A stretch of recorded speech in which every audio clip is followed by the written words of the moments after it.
Hi. How are you guys doing? Yeah. While I remember it, firstly, those of you who are listening to this on Spotify or Apple or Google in audio only, then just be aware that this is available in video. This amazing video on my YouTube channel, the Blah Blah Bunker, because I'm recording this in my car, as the title says, ranting in the car. And so if you're listening to this in audio only, then the video experience is better. But yeah, feel free.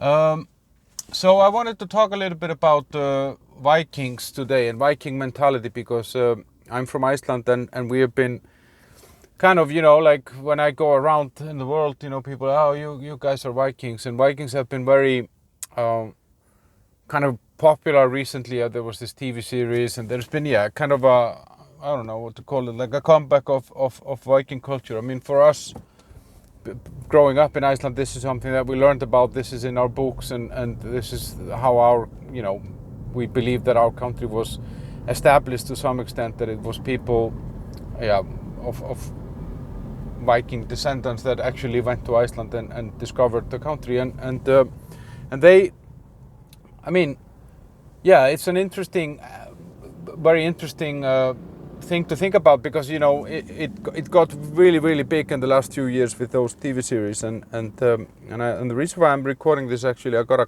question in a grill party or barbecue party, as you would say in the US. What do you see still in your culture that you can say is Viking? And it really made me think about this because obviously, I mean, how you are and how your nation is and all that, you kind of just take for granted, so you don't really necessarily pay attention to things that just are there automatically. And so I wanted to talk about that today. So guys, you can subscribe to the channel here, check out my podcast also. That's also better maybe on the audio services, but it is here on YouTube. But yeah, you can sign up for the channel, subscribe to the channel and all that. So the first thing that I mean, the Vikings were interesting. I mean, they kind of navigated far and wide, and they seem to have found methods to both boat building and also navigation skills that were at that time quite advanced. I mean, there were people that were sailing the oceans before, and there are even some theories that people were sailing thousands of years earlier, further away. I read some article about some stone in France that they found that was a map of the world that is much older. So they went far and wide, and they were mainly kind of known as rapists and robbers. They were stealing and raiding and bringing stuff home, and they would, a Viking would leave home for 2-3 years. So this was a very kind of a interesting lifestyle, but yeah, they eventually became traders also and popular mercenaries. So what I would see that remains in our culture today, if I look at Iceland, for example, is that we have this kind of work hard culture, because Vikings came typically from areas that were not necessarily extremely easy to live in, like nothing came for free for them. And so these were tough people, I think, from tough conditions. And if you live in a tough country, you're kind of automatically going to have a tough culture in some way. And I think I see that still to some extent in our culture, that we are willing to work hard, and people are usually not, you don't hear people complain a lot. I mean, of course it's changing with everything, everyone is complaining everywhere, but you didn't see, or you don't see that as a kind of a national identity to be bitching and moaning about whatever. So we've never been afraid of hard work, and that also, I never felt that any task was too hard for anyone in Iceland. Like we kind of never shy away from anything, and we don't see anything as something we can't overcome or we can't do. Partially that is also what is this guy doing? Yeah, partially that's also because we have the Viking culture was a very kind of flat structure in a way that Vikings never liked kings, they never liked the church, they never liked anything that took authority from them. And if you have that kind of flatness of a society where kind of everyone is equal, that also empowers people very much, because you don't see an achievement as something that you can't because of your social status or whatever, or I don't know, the size of your land, or you know, how many kids you have or whatever, you know, like so I think that that is something that we kind of have brought in with us, and also that the fact that they went far away and stayed away for a long time. Well, the women often went along. I mean, the women went in to fight as well, but if the men went further away, you know, then usually the women stayed home to take care of the farm and the children, and that empowered women a lot, because the man was maybe away for 2-3 years, and he didn't necessarily he came back and he couldn't just take control, you know. The woman had kind of, this is my show here, I'm running this place here. And we still see that today. I mean, female participation in workplaces, in management, and all this is extremely high in Scandinavia and in Iceland versus other parts of the world. And you know, I for example, my mother has always worked, you know, like it didn't matter. I mean, yeah, she took some maternity leave for a few months, but she always worked, you know, and it wasn't weird, you know. Every mom was working, you know, and it's not a, well, okay, this is a landmine zone. A lot of people in Iceland will call it a patriarch, but I don't think that they know what a real patriarch is until they maybe leave Iceland and go somewhere else. And yeah, we have this fighting spirit as well, you know, like we have overachieved in a lot of stuff, like in football, like soccer, and handball, which is a sport that Americans don't know, and if they would see it, they would find it extremely weird. But it's basically 7 against 7, trying to put the ball in the net with their hands.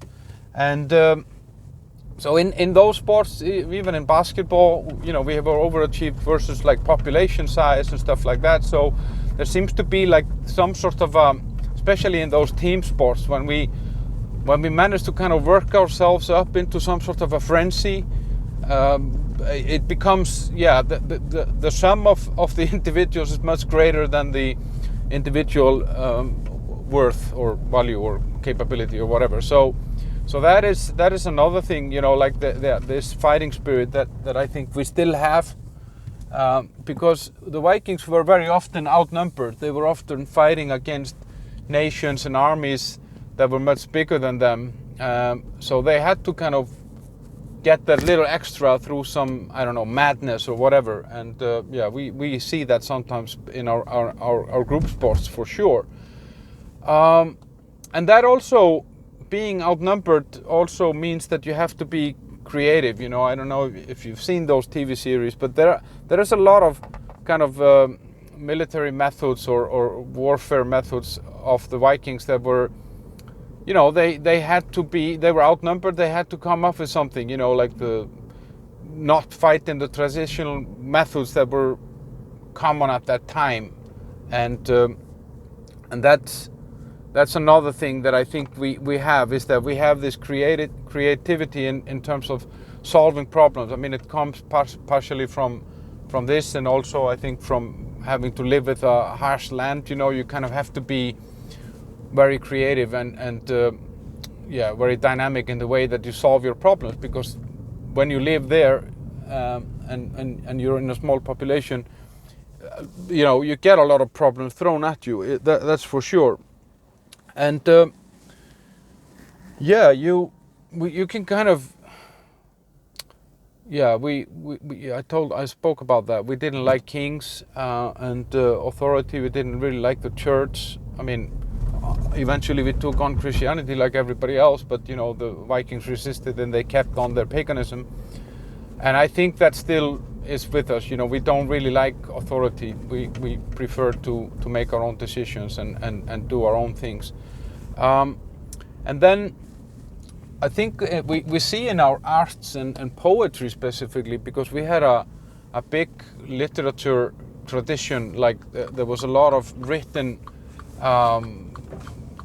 books, poetry and stuff like that, and that still remains. I think people are very, you see, for example, in fiction, I mean, there is a lot of Nordic, Scandinavian, Icelandic, Norwegian, Swedish, Danish fiction that is worldwide popular, you know, and there seems to be an abundance of, that's probably the only thing that there's an abundance of historically. There is an abundance of creative people, in both in music and